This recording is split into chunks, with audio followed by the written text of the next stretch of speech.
neiger. C'est beau pareil. Pas de bruit, pas rien. Bon, on continue avec ma série de comment vendre une maison de A à Z. Là, c'est l'épisode des documents. Des documents importants à avoir, les documents obligatoires, les documents d'information pour montrer aux gens où est-ce qu'on s'en va avec ça. All right, let's go! Et ça commence. On est parti. OK, les documents. On va commencer par les différencier. Il y a 3 types de documents.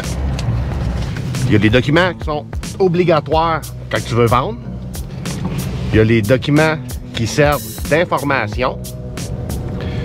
Puis il y a les documents qui vont servir comme preuve pour prouver un point. 3 types. Puis là aussi, il va falloir différencier des documents par rapport à la propriété que tu vends. Parce que si tu vends une maison bungalow, ou si tu vends un duplex, ou un condo, ou un chalet, c'est 4 types de propriétés différentes que tu as besoin des documents différents. Alright, let's go. On commence. On va commencer par les maisons, les bungalows, les unifamiliales. Ben, la première affaire, le plus important, pour moi je trouve, l'acte de vente et l'acte d'achat. L'acte hypothécaire et l'acte d'achat. 2 documents super importants. Tu as aussi le certificat de localisation qui est extrêmement important. Puis le dernier, les factures de tout item qui est en location dans la propriété. Exemple, un chauffe-eau, une fournaise, whatever. Fait que ça, j'ai besoin d'avoir ces documents-là. Puis là, si on parle des propriétés à revenus, on rajoute les mêmes documents que je vous ai dit pour les bungalows, là. Mais on doit rajouter les baux, les règlements le duplex, les ententes entre le propriétaire et les locataires, parce que souvent il y a des ententes spéciales. Et aussi, le dernier, pas l'oublier, le renouvellement des baux. Fait que ça, c'est pour les propriétés à revenus. Maintenant, les copropriétés. Comme que je vous ai dit tantôt, ça va prendre tous les mêmes documents qu'un bungalow. Je répète, l'acte d'achat, l'acte de prêt, ça va te prendre le certificat de localisation et toute facture d'items en location dans ton condo. Le premier, ça va te prendre, c'est les assurances de la copropriété. Après ça, ça va te prendre aussi la déclaration de copropriété qui est extrêmement important. La modification à la déclaration de copropriété, parce que ça, il y en a souvent. Ça va te prendre aussi les documents de l'Assemblée générale et procès-verbal. Et puis, les états financiers, ne pas les oublier, super important. Et le dernier, des avis de cotisation spéciale. Pour ceux qui ne savent pas c'est quoi, c'est que supposons que tu achètes un condo, ça te coûte, mettons, 450 000 avec 300 $ de frais de condo par mois. Mais en plus, tu as une cotisation spéciale pour la toiture qui a été faite il y a 3 ans passés. Fait que ça te coûte, mettons, 2000 pour les 2 prochaines années, exemple. Fait que ça va te coûter 4000. Fait que ça, il y en a souvent des cotisations spéciales. Puis de plus en plus. Plus que ton condo il est vieux, plus de chances que tu as d'avoir des cotisations spéciales. Là maintenant, si votre propriété est en campagne, je me répète, les mêmes documents qu'un bungalow, on les a besoin. Puis on rajoute d'autres documents. Le document très important, c'est le document du dernier vidage de la fosse septique. Ça va te prendre aussi n'importe quel document qui va te montrer l'emplacement de la fosse septique. Ça va te prendre aussi un document qui va te dire il est où l'emplacement de ton champ d'épuration. Tout ça, ça peut être vu dans le certificat de localisation. Par contre, s'il l'a pas, ben, ça va te prendre ces plans-là pour voir où ce qui est. Un document super important aussi quand on va à un chalet, c'est l'accès à l'eau et l'eau, justement. Est-ce qu'elle est potable, n'est pas potable? Est-ce que tu as fait des tests par rapport à ça, etc., etc. Là, on va parler un peu de pourquoi on a besoin de ces documents-là. Exemple, l'acte d'achat. C'est bon de l'avoir parce que supposons que moi, je m'en vais vendre ta maison, je rencontre Paul. Là, Paul, il dit, c'est ma maison, je veux la vendre tout de suite, je veux que tu mettes ça en vente tout de suite.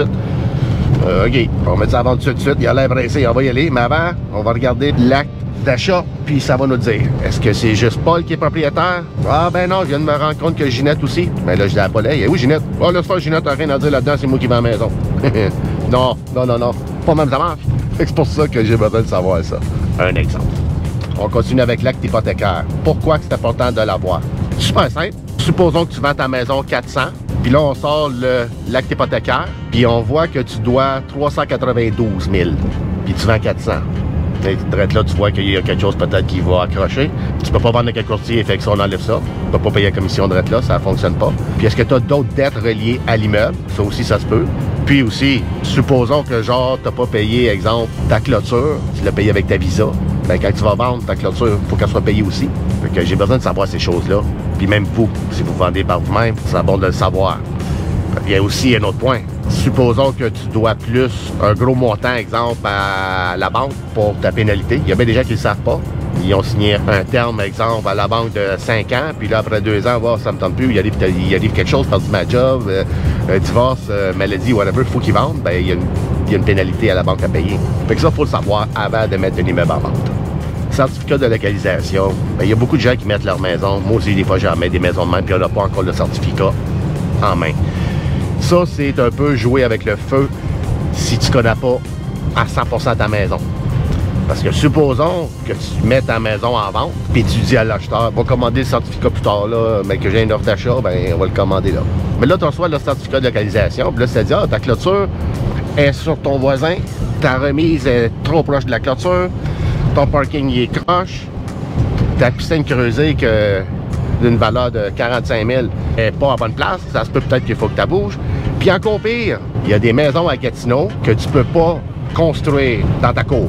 Par exemple, en haut de Monte-Carlo, Côte d'Azur. Je l'ai vu une maison là-bas, ben pas qu'une, il y en a pas mal. Ben, ils sont pas toutes de même. Je veux dire, il y a plus que tu as de montagnes, plus que tu as de chances d'avoir, qu'est-ce que je vais te dire. C'est des interdictions de construction. Et ça veut dire que tu peux pas bâtir, par exemple, un cabanon, puis là, tu vas te dire, pourquoi? C'est quoi cette affaire-là? Puis le voisin, lui, il peut, mais toi, tu peux pas. Parce que tu as des écoulements des eaux en dessous de la terre qui se font. Qu'à certains endroits à Gatineau, c'est marqué interdiction de construction dans la cour. Fait que toi, si tu as vendu une maison puis tu l'as pas dit à l'acheteur, ben, t'es dans le trouble. Fait que c'est pour ça que c'est bon de l'avoir, ton certificat de localisation. À moins que tu me dis que tu connais ta maison puis ça fait 30 ans que tu restes là. Je comprends. Les factures des items en location, pourquoi qu'on les demande? C'est parce que l'acheteur doit les approuver. Pas qu'il doit les approuver, mais il doit être conscient que, n'oublie pas, quand tu vas acheter la maison ici, ben, ton chauffe-eau il est loué, ta fournaise est louée, tu as un système d'alarme relié, tu peux l'enlever, mais il est relié quand même, etc., etc. Tu as besoin de l'informer. Super important. Les propriétés à revenus, pourquoi je veux tout le temps voir les baux, puis surtout les annexes, les règlements aux baux? Parce que j'essaie de voir s'il n'y a pas exemple, une passe ou un droit, une autorisation quelconque entre un propriétaire puis, exemple, le locataire du numéro 4. Tu as un 8 portes, là, mais le numéro 4, lui, il peut prendre 2 parkings. C'est pas écrit nulle part, tu sais. Là, toi, tu vends ça, puis là, le chicane commence. Il faut tout savoir les ententes entre propriétaire et locataire avant de mettre un bloc en vente. Là, pour les condos, la déclaration de copropriété, là, c'est un must. Je ne peux pas plus le dire, plus précis. C'est obligatoire au bout. Super important. Exemple, tu vends un condo, mais tu n'as pas dit à l'acheteur qu'il ne peut pas avoir un chien, d'exemple, en haut de 10 livres. Mais c'était marqué dans la déclaration. Là, tu es dans le trouble. Même affaire avec les fumeurs. Là, dernièrement aussi, avec le pot, cannabis, tout ça, il y a beaucoup de condos qui commencent à passer au vote pour l'interdire. Dans pas long, dans vraiment pas long, là, on n'aura plus le droit de fumer ni cannabis, ni cigarette dans un condo. Même si le condo, il est à toi. C'est comme ça. Si tu veux fumer,